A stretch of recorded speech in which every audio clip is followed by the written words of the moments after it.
Salam, hər vaxtınız xeyir. Salamlar. Salamlar. 90 Plusun yeni buraxılışında sizi salamlayırıq və artıq bu buraxılışdan biz formatı biraz dəyişdik.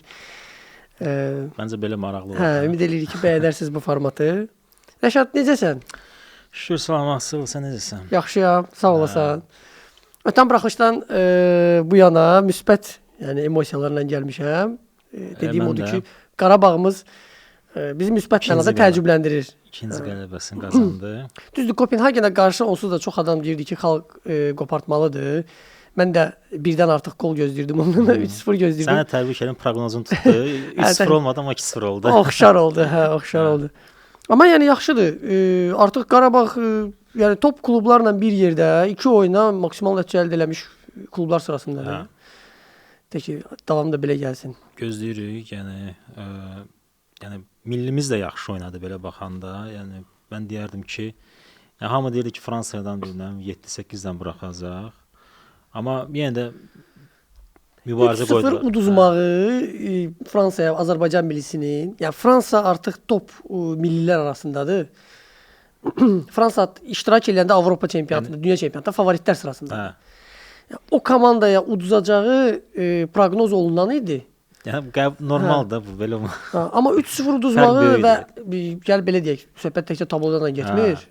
Qarabağ, Azərbaycan millisi Fransaya qarşı mübarizə ilə uduzdu və ən çox da müdafiədə olmadı da, yəni. Ən çox da müdafiədə sərt təpki göstərirdilər, sərt cavablar verdilər. Qeyd eləmək istəyərdim Bəhlul Mustafazadənin oyununu. Çoxdan da Azərbaycan millisində bax, həm bu keyfiyyətdə, IQ-də, həm də bu atlet parametrlərində bir stoper yox idi. Mən şadam ki, məsələn, Azərbaycan millisində bax, Bəhlul kimi mərkəz müdafiəçisi var. Fransa ilə oyunda da keçilməz səddidir. Düzdür, vuruldu yəni qollar, biz tam 0-0 oynaya bilmədik, amma Bəhlul əlindən gələn elədi və əminəm ki, xarici medianın diqqət mərkəzində oldu. Mən də elə düşünürəm ki, yəni Bəhlul bəlkə də 1 ildən sonra ya 2 ildən sonra Avropanın demirəm indi Premier Liga ya La Liga olsun, seriya ola bilər getsin, salsın. Erediviziyada oynasın, Niderland çempionatında oynasın, ola bilər Bundesligada oynasın.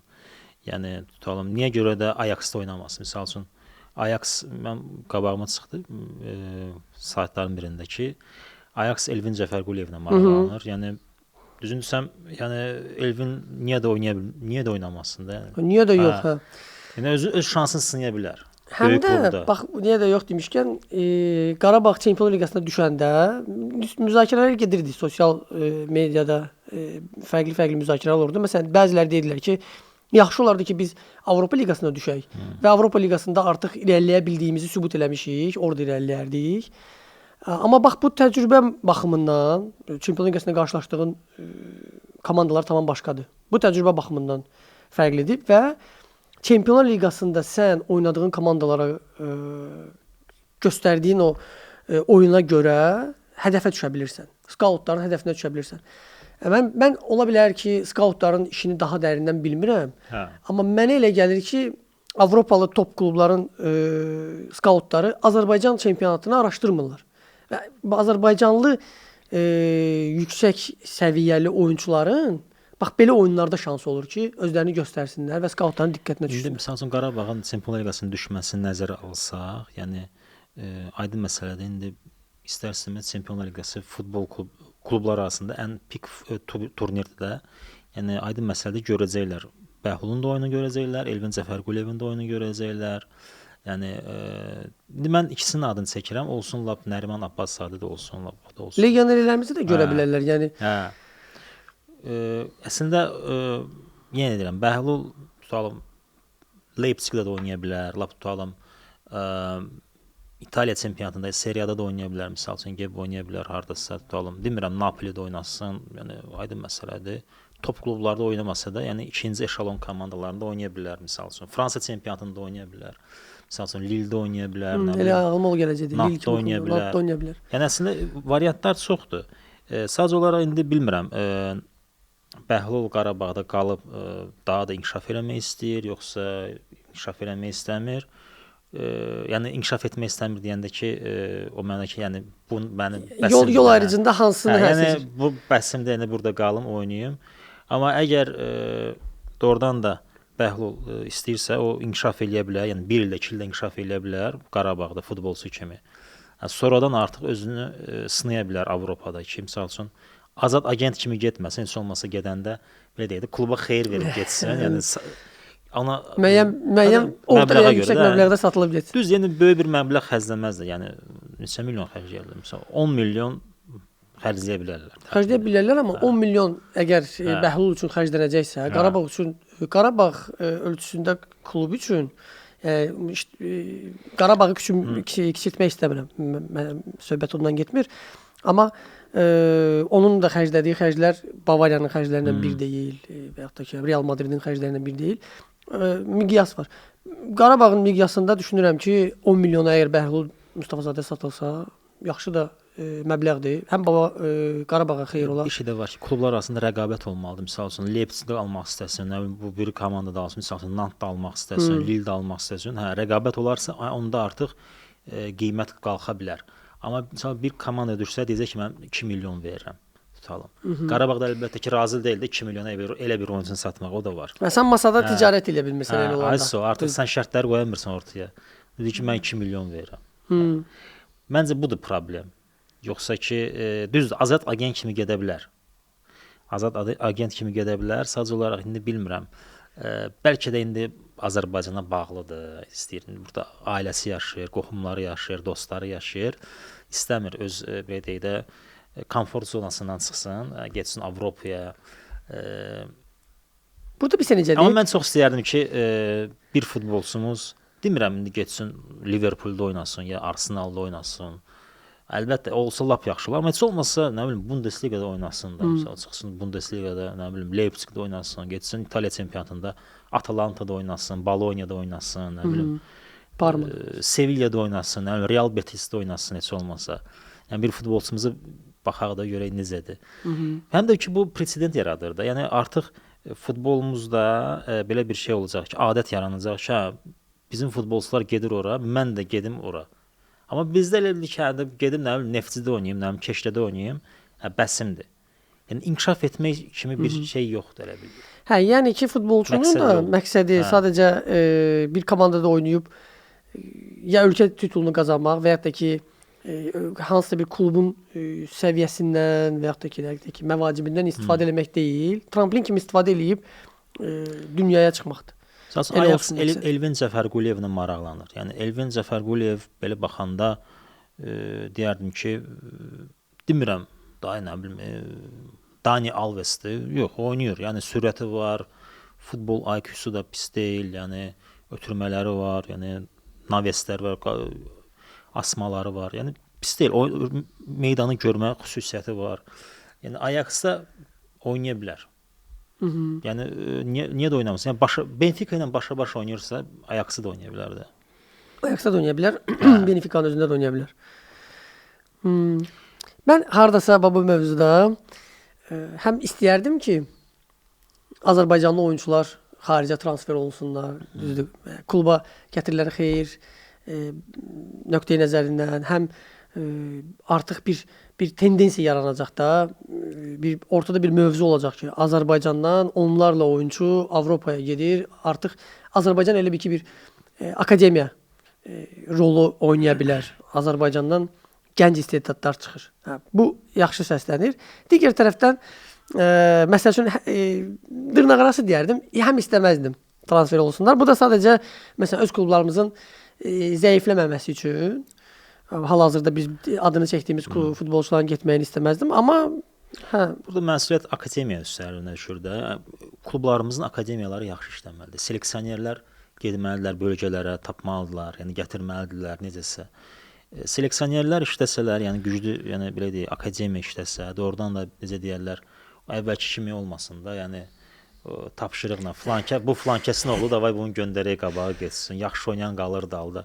Çox vaxt elə olurdu da, yəni əgər o ənənə getsə tarixə qovuşsa, və yenidən o şey gəlsə ki, hə, bax biz burada kim yaxşıdır o gedəcək qabağa. Akademiya işləsin, nə tutalım bizim akademiyada məşqçilər getsin Avropada hansısa belə də güclü akademiyalarda baxsın, öyrənsin, gəlsinlər, burada tətbiq eləsinlər. Yəni klubların da özlərində bir stimul olar. Yəni istedadlı oyunçular diqqət cəlb edir, transfer olunurlar. Yenilərini artıq kluba cəlb eləmək lazımdır, inkişaf elətdirmək lazımdır. İnkişaf eləyə bilər. Özlərinin bir inkişaf planı olar.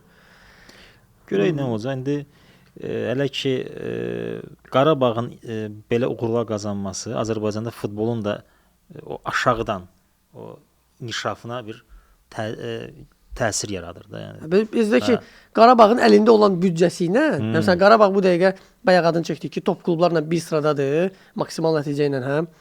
Əlində olan büdcəsi ilə, yay transferində xərclədiyi məbləğlə, göstərdiyi oyuna baxanda müqayisə edirsən, yayda ən çox pul xərclənmiş məsəl üçün Liverpool heç o nəticə əldə edə bilmədi. 2 oyuna. Bir qələbəsi, bir məğlubiyyəti var. Belə deyim, Liverpool biz çox təriflədi, gözdəydi deyəsən. Mən Yəni Arne Slot biraz duz çörəkdi oyunçuların başına. Ha, yox, nəsə bir şey oldu. Çox təriflədim. Ya da bir təzə sponsor tapsınlar belə burada belə göz muncuğu. Yox, konkret nəsə. Sinələ. Mən əslində necə deyim, yəni indi biz keçək Liverpool mövzusuna, yəni Azərbaycanda da Liverpool fanatları çoxdur. Yəni belə deyək, fan bazası böyük olan klublardan biridir. Əslində Liverpoolun bu qədər pul xərcləməsini mən düzünü desəm gözləmirdim. Yəni heç gözləmirdim ki, yəni Wirtz-i almaq istəyirlər. Yəni bu 100% Arne Slot'un istəyi olub.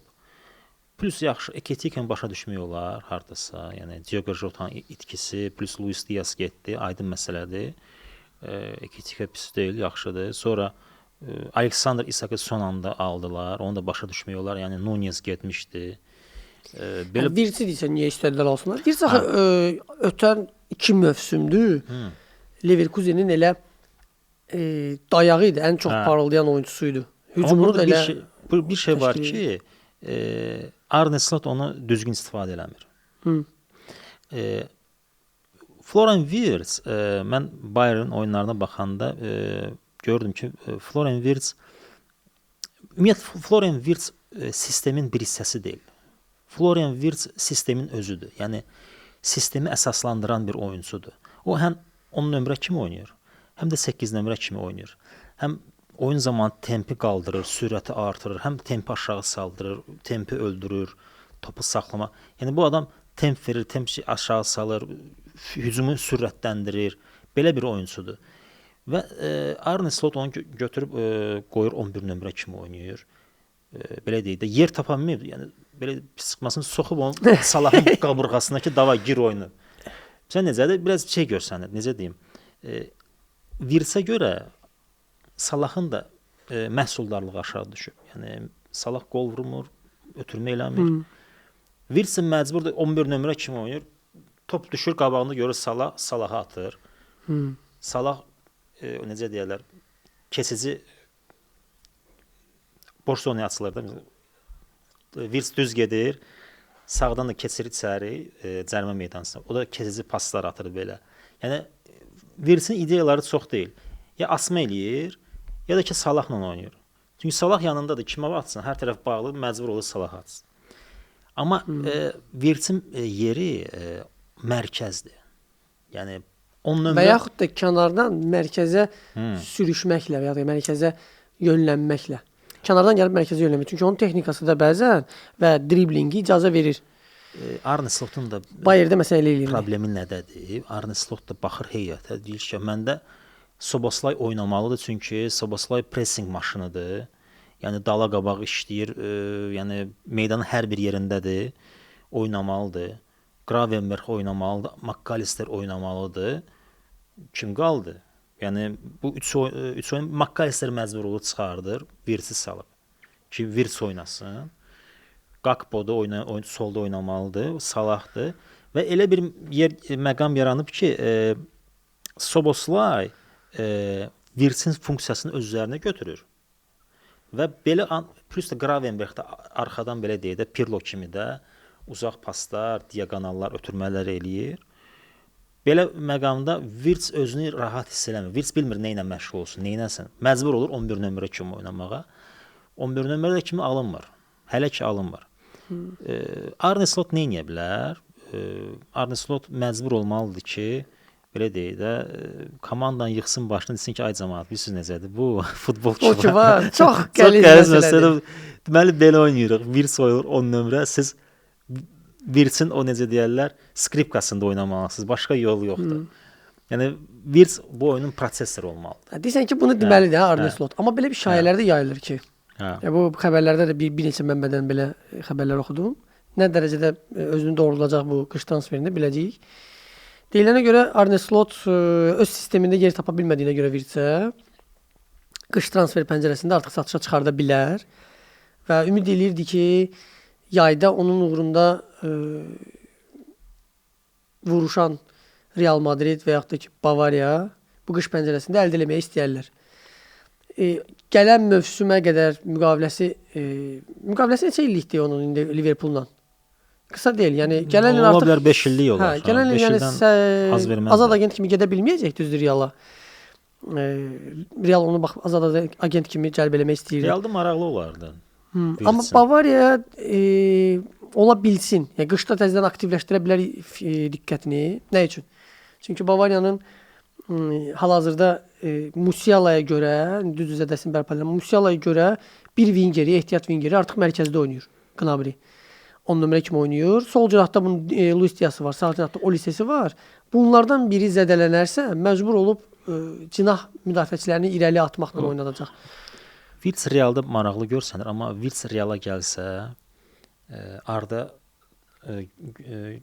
Gülər satılmalıdır. Çünki Arda Gülərə neynəsin? Arda Gülər 10 nömrə kimi oynayır, yaxşı. Səncə Alonso rotasiya eləyə bilməz Arda Gülərlə bir yerdə? Axı Wirtz əsas heyət oyunçusu olacaq. Yəni məcbur qalıb satmalı olacaqlar Arda Güləri. Yəni formasyon necə ola bilər orada? Yəni arxada Bellingham 8 nömrə kimi oynayacaq.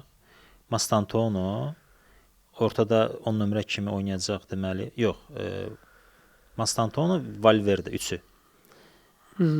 Qabaqda ortada 10 nömrə kimi deməli oynayacaq Wirtz, solda Mbappé, sağda Vinicius. Məsəl üçün belə. Plus Vinicius da satıla bilər. Hələ indi bilinmir kim ala bilərlər. Yəni əslində Wirtz Reala gəlsə yenidən bir dənə heyət qurmalıdır Real. Başa düşdünüz? Bu da böyük bir şeydir. Yəni Wirtz alacaqlar, üstəlik kimisi də almalılar. Flankəsi satmalılar, onu satmalılar, bunu almalılar. Aləm deyəcək bir-birinə olacaq, belə deyək, Staliçin salat. Yəni gəl indi baş çıxart da, başa düşürsən? Biz paytaxt salatı demişdik. Yəni Wirtz necə deyirlər, oyuna bir otuzdurmaq çox çətindir. Məsəl üçün Liverpoolda Wirtz o qulpsuz çamadan kimidir. Atmaq istəmirsən, daşımaq da çətindir. Yəni əslində satsalar, bu artıq Arne Slot'un böyük bir səhvi olacaq. Yəni ki, yəni sən niyə görə bu qədər pul verdin? Varımız idi, McAllister var idi də. Yəni Wirtz alanda mən fikirləşirəm, bunlar nəyirlər? Wirtz, McAllister ola sən nəyirsən Wirtz? Eyni işi görürlər də bunlar. Sən də gətirsən bunu. Yaxşı, indi oynayacaq 10 nömrə kimi. Yaxşı, McAllister nəyirsən? Oturacaq zamendə. Görək. Yəni çox çətindir. Amma burada problem nədir? Hal-hazırda düz deyəndə 10 oyun keçib, bəlkə də indi heç olmasa 6 ay keçsin, baha görə o 6 ayda nə olur? Mən düşünürəm ki, Liverpool Wirtz ona görə alıb ki, Salah 2 illik qalıb, 2 il. 2 ildən sonra gedəcək. Və Salahın yerində Wirtz oynayacaq 10 nömrə kimi. Mən belə düşünürəm. Amma Wirtz kimi bir oyunçuya 1 il də bəs eləyərdi. Düzdür. 1 il ərzində gözləyib də Wirtz-i itirə bilərdi. Bax o məqamda var. Çünki burada nə idi problem?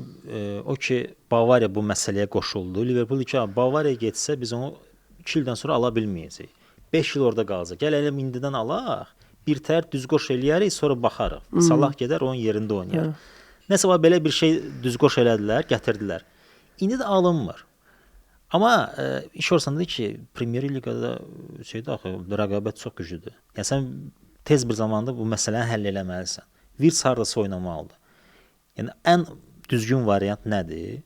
Wirtz 10 nömrə kimi oynayır. Arxada Gravenberglə Soboslay, solda Gakpo, sağda Salah, hücumda da ki Alexander Isak. Yəni bu cür.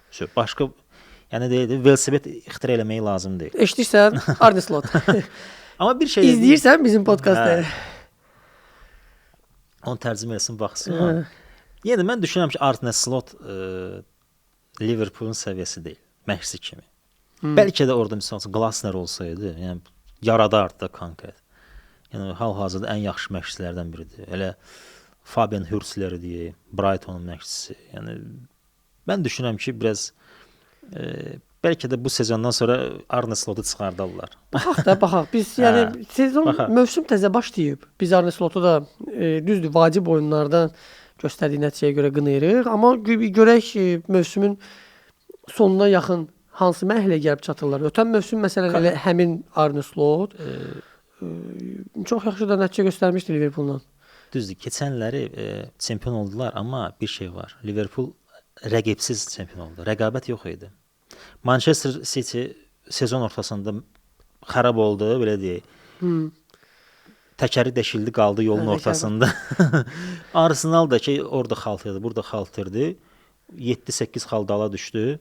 Tottenham'da, Chelsea'də onlar da etsinə bir şey eləyənmədilər. Liverpool rəqabətsiz gəldi, çempion oldu, belə deyək. Yəni o çempionluğu mən də çox belə şişirdməzdim. Yəni plus Jamie Carragher maraqlı bir söz deyib ki, Liverpool gərək deməli Wirtz-i ehtiyatda saxlamalıdır və əvvəlki kimi oynamalıdır. Yəni bu biraz çox gülməli çıxır da. Yəni sən gözü açandan futbol görmüsən, meydan görmüsən, top görmüsən. Sən karyerın ərzində dahi məşqçilərlə işləmisən, gəlib deyirsən ki, ehtiyatda saxlayın Wirtz-i, əvvəlki kimi oynayın. Onda nə olacaq? Bəlkə də bunu ona görə deyir ki, artıq neçənci oyundu Wirtz-dən o deyir. Yaxşı, bir oyun saxlan. Bütün sezon boyu saxlamayacaqsan ki onu.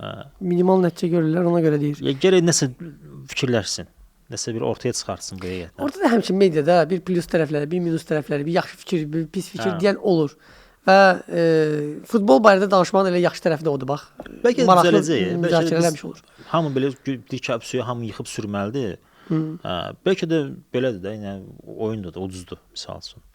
İndi qarşıda Manchester United-la oyunu var. Görək necə oynayacaq. Görək. Liverpool da biraz səbirli olsalar, biz də mən əslində Liverpoolun oyuna böyük simpatiyam var. Mən çox bəyənirəm. Noyabrda Realla oynamalıdılar. O çox maraqlı oyun olacaq. Baxarıq, görək nə edir. Bavariya amma bu top klublardan danışsaq, çox odlu ovlu başlayır. Yayda Wirtz-i əldə edə bilmədi. Luis Diaz əldə elədi. Və düzgün elədi. Mən düşünürəm. Artıq oyunları göstərir ki, çox düzgün elədi. Çox. Luis Diaz bəlkə də ən yaxşı sol wingerlərdən biridir. Özü 75 milyon aldılar. İndi 10 oyunda 10 qələbəsi var kompaniyinin. Və komanda həm start rekordlarını qırmaqla məşğuldur. Həm Kane rekord qırmaqla məşğuldur. Yanılmıramsa ümumi olaraq 18 gol vurub Bavariyadan. Yəni Çempionlar Liqası, Kubok və Bundesliga, plus da ki, Super Kubok, hamısı bir yerdə 18 gol. 10 oyuna 18 gol vurub, həm yəni qollu nəticə göstərir, həm maksimal nəticə göstərir, yəni ki, qalib gəlir. Bax, Bavariya yaxşı start götürüb. Çox. Mən düzün desəm belə bir start xatırlamıram Bavariya üçün. Bir dəfə, yəni 2013-cü ildə deyəsən olmuşdu, səhv eləmirəmsə. Jupp Heynckes'in dövründə. Treble eləyən dövrdə olmuşdu. Bir də ki, Carlo Ancelotti'nin birinci sezonunda olmuşdu. 7 qələbə qazanmışlar startda. Nəsə belə bir şey olmuşdu. Yəni sıradan bir hadisə deyil də, yəni çox belə 10 oyun düzdür. Rəqiblər zəif ola bilər, amma Chelsea-də utdular. Chelsea-də utdular. İndi qarşıda bunların ümid edirəm ki, biz artıq buraxılışımız yayımlanar Dortmund oyunundan öncə. Dortmund oyunu da bir sınaqdır. Nədənsə mənə elə gəlir ki, bax Dortmund oyununda da bu Derby məğlub olmayıb elə ki. Keçişləri var, amma məğlub olmayıb. Məğlub edilməz. Yəni iki məğlubiyyətsiz komanda oynayacaq bir-birinə qarşı. Amma mənə elə gəlir ki, Bavariya həmin oyunda da qalib gələcək Dortmunda. Çox yaxşı formadadır. Yəni 10 oyuna 38 gol vurmaq nə deməkdir? Yəni 8 gol buraxıb və 2 oyunda 2 gol buraxıb, yəni 3-2 hesab olub. Yəni bir gol buraxır, oyuna bir gol buraxır. Yəni 2 dənə oyunda 2 gol buraxıb. Yəni həm az gol buraxır, həm çox gol vurur. Plus da ki, heyətə baxanda Kane bəlkə də ən yaxşı dövrünü yaşayır. Prime dövrünü yaşayır. Ən yaxşı 9 nömrələrdən biridir Avropada. Mənim fikrimcə Michael bu dəqiqə Olise- ən yaxşı 9 nömrədir. Hə. Biridir, deyil, deməzdim. Bu Mən də mənim deyirəm. şəxsi fikrim. Məncə ən yaxşısıdır. Michael Olise ən yaxşı sağ cinah wingerlərindən biridir. Luis Diaz ən yaxşılarından biri. Plus Musiala yoxdur, onu əvəz edən Gnabry də yaxşı oyun göstərir. Hələ bax onu demək Kimmich lazım. yaxşı formadadır, Pavlovic yaxşı formadadır. Yəni heyət baxımından belə deyək, problemləri olsa da, amma heyəti necəsə yüksək səviyyəyə qaldırıb kompaniya. Görək nə olacaq? Yəni Toni Kroos deyib ki, Bundesliga rahat olacaq, amma ola bilər ki, Çempionlar Liqasında bir qədər çətinliklər yaşasın 4-də 1 finaldan. Hə, amma yenə də çox yaxşı gedir. Görək. Görək axır necə gəlir Bavariya üçün. İndi bir klassikdə də hərəmiz bir proqnoz. Mənim düşüncəmcə Bavariya qalib gələcək. Mən də düşünürəm qalib gələcək, bəlkə də Mənə qollu oyun gəlir ola ki, bilər. 2 top və hə, bax gözləyirəm ki, qollu oyun olsun. Açıq oyun olsun. 4-2, 4-2 ola bilər, 3-1 ola bilər, bax belə 2 top fərqi ilə Bavariyanın qələbəsi məsələ mümkün. belə şey də ola bilər. 5-1. 5-5. Artırmağı xoşlayırsan da sən. 5-2-də sonra belə qollu oyun olmalıdır konkret. Der Klassikerdən də keçək El Clasico. El Clasico. El Clasico da gözləyir biz, amma o bir həftə, yəni qarşıdan gələn həftə 20 neçəsi oynayırlar, 26 oynayırlar neçəsi. Yoxsa səhv eləmirəmsə arası bir 10 gün, 11, 12 gün belə vaxt var da. Oktyabrın 20-si olmalıdır deyəsən, yoxsa 24-də. Real Madriddə 20-si yox, 26-sı. 26-sı olmalıdır. Real Madriddə 2 zədəli var. Carvajal'dır və Trent Alexander-Arnold. Bayaq müzakirə edəndə qeyd elədin ki, artıq onlar qayıdırlar məşqlərə. Qayıdırlar. Oyuna qədər tam hazır ola biləcəklərmi, yoxsa yox? Sual altındadır. Demişlər ki, Trent gec qayıdacaq. Amma görək də, yəni Carvajal da oynaya bilər. Belə baxanda ikisi oynamasa Valverde də orada oynaya bilər. Yəni Realın variantları çoxdur sağ cinah üçün. Yəni orada Valverde'nin oynaması da belə baxanda pis deyil. Oynayıb, yəni təcrübəsi var belə bir. Amma Trent bəlkə də yaxşı variant olardı. Amma hər şey ola bilərdi. Bəlkə də oyuna girənməyəcək. Amma Barcelona daha çoxdur problem. Rafinha oynamır. Lamine Yamal sual altındadır. Lewandowski zədələnib, o da oynayamayacaq. Amma Lewandowski zədəlidir. Rashforddan çox yaxşı istifadə elədi. Rashforddan yaxşı başladı. Flick. Hə. Mən də gözləyirdim bacaracaq Flick. Yəni mən Flickdən gözləyirdim ki, Rashfordda bir o necə deyirlər, qığılcımı tapar və onu düzgün mövqedə istifadə edə bilər. Amma Rashford məni Flickin təlimatı altında çox yaxşı mənada təəccübləndirdi də. Yəni Rashforddan bax belə uzaq məsafədə müdafiəçiləri aldadıb uzaq küncə vurmaq, güclü sürətli zərbə endirmək kimi keyfiyyətləri görmürdü. Rashford daim elə sürətə və qapıçı ilə təkbətəkə çıxmağa çalışırdı. Ferran Torres də artırdı, Fermin Lopez də artırdı. Yəni heyət baxımından belə ortada pis deyil. Yəni Pedrisi var, Frenkie de Jong yaxşıdır. Yəni sadəcə olaraq cinahlar, yəni Rafinha'nın olmaması çətinlik yaradır da. Yəni variantlar azdır da. Barcelona oyunu çözmək asan da olacaq Xabi Alonso üçün. Plus da ki səfərdə oynayacaq Barcelona Real'a qarşı. Santiago'da özdə 5 ardıcıl məğlubiyyətdən sonra, yəni Real 5 ardıcıl məğlubiyyətdən sonra yəqin ki 6-cı məğlubiyyət. Sonuncusu da çox acılı oldu. Atletico Madrid'ə o 5-1 ki məğlub oldu. Düşünürəm ki Real yəni düz özünü toparlayacaq Barcelona'ya qarşı. Bu daha ciddi rəqibdir, amma bu cür məğlubiyyətdən sonra lap çox toparlayacaq özünü. Biz Mbappe də yaxşı formadadır.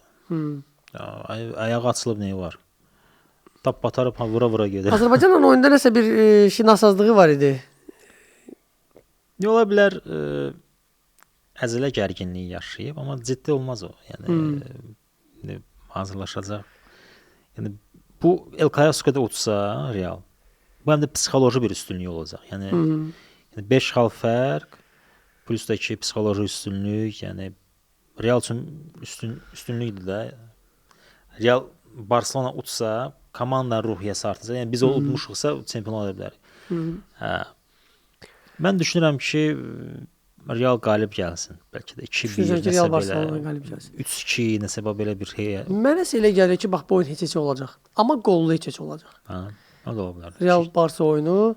Çünki hər ikisinin bax zəif nöqtələri var. Bəzilərində ruh düşkünlüyü deməzəm, yəni ki, bir balaca son dövrlər elə bir ki, ayılmağa ehtiyacı var da Real Madridin isə. Barselonansa bu zədələrlə paralel belə axsamağı var. Mənə elə gəlir ki, hər ikisi bu oyuna ciddi yanaşırlar. 0-0 olmağını gözləmirəm. Qollu heç gözləyirəm. Ola bilər, amma Realın üstün tərəfləri də var. Yəni Mbappé yaxşı formadadır, Arda Güler yaxşıdır, Bellingham qayıdıb və deyərdim ki, bir balaca üstünlüyü var heyət baxımından. Görək, yəni mən düşünürəm ki 2-1 ya da 3-2 olacaq, sən seçsə, o heç də ola bilər. Həm qollu heç hə. Yəni belə. Hətta nədənsə inanmağım gəlir ki 1-1 də olmaz, olar 2-2 olsun. Ola bilər. 3-3 4-4 gözləmirəm. Yox, o qədər də vurmazsan. Keçək Çempionlar Liqasında istəsəm bir qısaca biraz oradan danışaq və proqnozlarımızı verək. Proqnozlardan başlaya bilərik. Başlayaq kimdən? Atletik Bilbao, Qarabağ oyunundan. Əslində, yəni mən yenə də istəyirəm ki, Qarabağ qalib gəlsin, amma Atletico Bilbao səfəri çox çətindir. Öz meydanında çox yaxşı oynayırlar. Yəni həmişə Real orada çətinlik çəkir, Barcelona orada çətinlik çəkir, Sevilla çətinlik çəkir. Yəni bilmirəm nə ola bilər. Çox istərdim ki, məğlub olmasın. Ola bilər 1-1 ya nəsə belə bir şey olsun. Gözləyirsən ki, Qarabağ Atletik Bilbao ilə 1-1 oynasın, hə? 1-1 məncə Xalq Partiyasında yaxşı, Xalq Partiyasında yaxşı. Bundan sonra bax indi Qarabağın qarşısında bir şey var, məsuliyyət var. 2 oyun maksimal nəticə əldə eləmisən, gözəl də ruh var. O ruhu qoruyub saxlamaq lazımdır. Hər dəfədə əgər Qarabağla oynayanda rəqiblərin onu bir balaca dəyərləndirməmək kimi şansı var isə, indi artıq diqqət mərkəzindədir. Bilirlər ki, bax. Amma sən deyim açıq oyun getsə, bəlkə də Qarabağ öz şanslarını tapa bilər hücumda. Yəni hər şey ola bilər. 2-1 də qələbə qazana bilər Qarabağ. Amma mən düşünürəm ki, nəsə belə çox qol olmaz. Yəni 1-1 olar, yəni səbəb belə. Səfərdə Atletik Bilbao.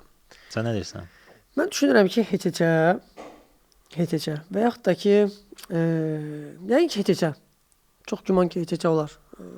Qalib gəlsən də əla olar, çox süper olar. Deyəcəm, məğlub olma şansı da var. Yazırlar, letər sənə keçəl. Orada bir şey var idi, rəy var idi. Necə deyim, bax, proqnoz verərkən nə deyə bilərik? Atletik Bilbao favoritdirmi? Favoritdir. Öz meydanında yaxşı oynayır. Oyun başlayanda Qarabağa azarkeşlik edəcəkmi? Son dəqiqəyə kimi azarkeşlik edəcək. Amma gözləntim mənim odur ki, Atletik Bilbao'dan bir xal qopardarıq. Mən elə düşünürəm. 1-1 ola bilər. Ümid edək ki, yaxşı olsun, lap yaxşı olsun. Tək yaxşı olsun. Sonra keçək Leverkusen, PSG. Öz meydanda oynayır, amma PSG çox yaxşı formadadır. Mən düşünürəm ki, PSG-nin forması ilə hal-hazırda Leverkusen elədiyi start və formasına belə yer-göy fərqi var. Leverkusen 2 mövsümdür Alonso'ya görə adı qalıb. Amma artıq o oyunu sərgiləmiş. Alonso ki, özü ilə Leverkusenin oyununu apardı. Ruhunu da apardı elə. Özü getdi, dalınca ruhunu da apardı. Çox itkiləri yollayır Leverkusenini. Nə deyim? PSG rahat. Mən elə gəlir ki, o oyunda favorit PSG-dir. Ya 3-1 nəsə belə bir şey olacaq. Gol vurandır. Bayer Leverkusen. Ola bilsin vursun. Ola bir dənə vursun, amma PSG 3 dənə vura bilər məncə. Məncə də 3 dənə vura bilər, 2 dənə vura bilər. Minimal hesabla qalib gələcəyini düşünmürəm PSG-nin. Yəni onu yenə deyirəm. PSG ilə Bayer Leverkusen forması arasında artıq yer-göy fərqi var hal-hazırda. 2 və daha artıq top vura bilər. Belə fərqli qol ola bilər. Sonra keçək Napoli. PSV Napoli. Napoli. Aha. Napoli də yaxşıdır. Napoli bəlkə səfərdə utsun. Yəni Manchester City ilə zəif oynadı. Mən düşünürəm 2-1 udar. Düşünürsən 2-1 udar. 1-2 Napolinin xeyrinə. Sən nə deyirsən? Məncə də Napoli yaxşı formadadır və PSV-ni məncə üstələyə bilər. Üstələyə bilər. Vurarmı gol, buraxarmı Napoli? Napoli son oyunları yanılmamsa elə Napoli idi. Çox minimal hesablarla bu da İtalyan futboluna xas bir nəticələrdir. Ya minimal hesablar qələbələrlə ya da ki nəticələrlə oynayır, amma PSV-ni məncə üstələyər. Bax, Arsenal Atletico Madrid oyunu. O maraqlıdır. Arsenal Atletico. Atletico sürpriz edən komandadır. Həm də səfərdə, Arsenal'ın İngiltərədə. biraz zədəliləri var. Sən dedin, havası düşmürdü deyirdin, yoxsa havası düşürdü deyirdin Atletico'nun ciyərinə? İngiltərədən gələndə həmişə yaxşı oynayır. Barcelona da tərsinədir. Atletico da müsbət təsir eləyir. Bəlkə də sürpriz eləyər. Ola bilər. Düz bəlkə də sürpriz sayılmır. Yəni Atletico yaxşı oynayan komandadır. Mən Atletico'nun düşünürəm ki, bax belə güclü komandalara qarşı, bəlkə də udar. favorit bir deyilən komandalara qarşı, güclü komandalara qarşı Arsenal müdafiədə və kontratakada oynamaq Arsenalın oyuna simpatiyam var. Simpatiyamı qoy qırağa da. Yəni. Simpatiyanı qoyaq qırağa, yaxşı onda olsun 3-2 Atletico'nun xeyrinə. Düşünürsən ki 3-2 bəlkə çox olur. səfərdə Atletico qalib gələr. Atletico qalib gələr. Tamam. Mən düşünürəm ki Arsenal qalib gələr Atletico'ya. Bax mən də qollu oyun gözləyirəm, amma həm Atletico'nun güclü müdafiə olunma qabiliyyətini qoyuram ortaya. Düşünürəm ki 2-1 olar. Yəni bacarar Arsenal qalib gələ bilər. Özdə yəqin ki oyunun bir hissəsində bir məqamda bir 1-1 olar, sonra sınma nöqtəsindən sonra Arsenal bir 2-1 qələbəni əldə eləyər. Əslində çətindir burada proqnoz vermək. Yəni də mən düşünürəm ki Atletico mübarizədə eləyən komandadır. Həm də son oyunlarda belə hiss olunur, belə qol vuran keçib, moduna keçib. Görək də, yəni mən Atletico'dan qələbə gözləyirəm. Pis deyirlər. Yəni Real'a 5-dən vurublarsa, müsbət təsir bağışlayır oyunu. Mən baxanda xoşuma gəlir. Əvvəllər biz adamın ürəyi sıxılırdı, amma bir balaca nəsə yaradıblar. Real demişkən, bax Real Juve. Real Juventus. Real Juve oyunu El Clasico'dan öncədir. Düzdürmü? Bax burada Real'ın qarşısında bir çətin şey var, bir məsələ var. Bu həm El Clasico'ya özündə güc saxlamalıdır. Onun üçün çox vacib oyundur. Həm də Juventus'a qarşı, yəni ora güc saxlayıb Juventus'a qarşı 0-la da çıxa bilməz. Yaxşı da oyun göstərməlidir. Mənə elə gəlir ki, bax hal-hazırda həm Real, həm Juventus oxşar tendensiyalarla gedirlər və ruh, yəni belə deyim, komanda formu, komanda ruhu oxşar səviyyədədir. Məncə bax o oyundan, Real Juventus oyundan heç-heçə gözləyirəm. Qollu heç-heçə. Juventus belə tarixən Santiago'da yaxşı oynayıb. Yəni danışıram, nə bilim 90-cı illərə getsəm də, 96-cı ildən belə baxanda pis oynamayıblar. Yəni 2000-ci illərdə Real'la həmişə belə mübarizə edən komanda idi. Yenə də heyətin müsbət cəhətləri var. Yəni oyunda da var. Ki bir balaca istəyirlər hücuma meyilli oyun yaratsınlar. Mübarizə edən komandadır. Ola bilər heç olsun. Mən elə fikirləşirəm, amma Real'ın qələbəsi də gözləyirəm. Çünki yenə də Mbappé faktoru var.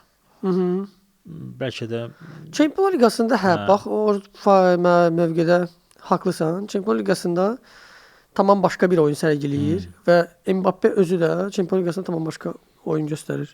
Mən düşünürəm ki 2-1 Real udar. Hal-hazırda bir balaca elə bil ki Real'ın oyunu biraz necə deyirlər, keyfiyyətlidir. Azacıq üstələyir deyirsən Juventus. Juventus'da biraz elə bil ki variantlar yoxdur. Dortmund 4 dənə qol vurdu deyə bunlar ya. Zarafat Dortmund 4 dənə qol vurdular müdafiəsinə. Yəni Plus Milanla da oyunda çoxlu boşluqlar var idi müdafiədə. Yəni Mbappé üçün Milanla onlar evdə oynayırdılar, düzdürmü? Orada elə oynadılar, sanki Milan öz evində oynayır və Milan dominasiya eləyirdi. Hə, yəni mən oyunda belə bir müdafiə Mbappé üçün nə bilim kişmişli bulkudur da. Yəni rahatlı. Hə. Başlığını belə yazaraq bu videonu qısa video. 2-1, yəni 2-1 də ola bilər, 3-2 də ola bilər, belə nəsə. Amma Real udacaq. Hə. Tamam, sən dedin ki Real qalib gələcək, mən dedim heçəcəm. Başqa bir qeyd etmək istədiyim bir oyun var. Arsenal Atletico'ya toxunduq. Bayern PSG, Newcastle Benfica. Newcastle Benfica da maraqlıdır. O Newcastle oyunu mənim çox xoşuma gəlir. Çox belə dinamik hücuma meylli, sürətli, belə necə deyirlər. Benfica çox ağır komandadır. Belə çox ləng, ağır, belə sən elə bil ki, nə bilim, ayaqlarında daş asıbları getmir elə bil ki, oyunu. Newcastle məncə rahat olacaq. Çox rahat. 3-1 də udar, 3-1, nə bilim. 2-0. Nəsə var belə bir şey. Deyirsən ki, artıq açıq-aşkar üstünlüklə deyirsən Newcastle qalib gəlir. Həm də öz meydanında. Newcastle rahat, yəni Liverpool'la başa-baş oynayan komandadırsa, yəni Benfica rahat udar. Üstündən keçər. Yox, rahat. Yaxşı. Düşünürəm ki, biz bu günlərim qeyd elədiyimiz məqamlara toxunduq.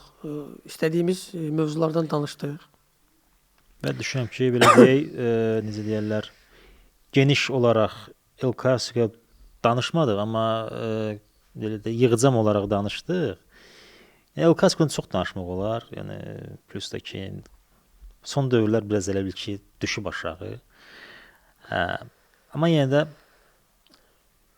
yaxşı oldu. Bizi izləyin. Son dönəmlər görürəm, yəni yazılar da gəlir, yəni şərhlər də var. Yəni də yazın, tənqid edin bizi. Bizdə biraz necə deyirlər, məsuliyyətli olaq. Çox da belə rahat tənqid eləməyək. Tənqid eləyin, həm fikirlərinizi bildirin. Burada bir bəzi şeylər də qeyd etmək istəyirəm. Tək bizim yox, digər podkastların da altında bəzən oxuyuram belə fikirləri. İradlar bildirilir, amma iradda müzakirə aparılmır. Məsəl üçün bizə qarşı çox iradınız ola bilər. Aydın məsələdir. Biz buna bir neqativ fikrimiz yoxdur. Amma siz də müzakirə eləyin. Əgər məsəl üçün bizim fikrimizlə hardasında razı deyilsinizsə, bizim fikrimizi doğru saymırsınızsa, rəydə komment bölməsində öz fikrinizi yazın. Qoy sizin fikrinizə digər istifadəçilər də fikir bildirsinlər. Elə adını çəkəcəyəm məsəl üçün, elə digər podkast var məsələn, Vuvuzela, onların da səhifələrində görürəm, müxtəlif müzakirələr olur. Hər dəfə girib bəzən yəni görürəm də belə neqativ fikirlər də səsləndirən olur. Siz o neqativ fikrin əvəzində öz fikrinizi bildirin. Yəni dəyişiklik eləyin bizim fikrimizə və yaxud da ki, iradınızı yazın. Mən belə bir əlavə də eləyərdim. Bizim izləyicilərimiz öz şərhlərini yazsınlar bizim videolarımıza. Və biz öz buraxılışımızda, növbəti buraxılışlarımızda qeyd edin, şərhləri cavablayarıq. Yəni şərhləri yazarıq. Sualınızı şərhdə verin. Yəni suallarınızı göndərin. Və yaxud da ki, analizinizi orada yazın. Siz strategiyanı necə görürsünüz? Biz onları canlandıraq, yəni suallarınızı yazın, biz o sualları cavablayarıq. Tənqid varsa onu da cavablayarıq. Qəşəng ideyalar varsa cavablayarıq. Paylaşın ideyalarınız varsa, əlavələriniz varsa. Biz onları buraxılışımızda qeyd eləyəcəyik. Amma əsas odur ki, siz bizi izləyəsiniz. İzləyin, bizi paylaşın. Futbola baxın. Favorilərə əlavə edin, futbola baxın və bizi izləməkdə davam edin, çünki bizimlə futbol daha maraqlıdır. Bəli, bizimlə futbol daha maraqlıdır. Hələlik gələn görüşənədək. Növbəti baxışlarda görüşənədək.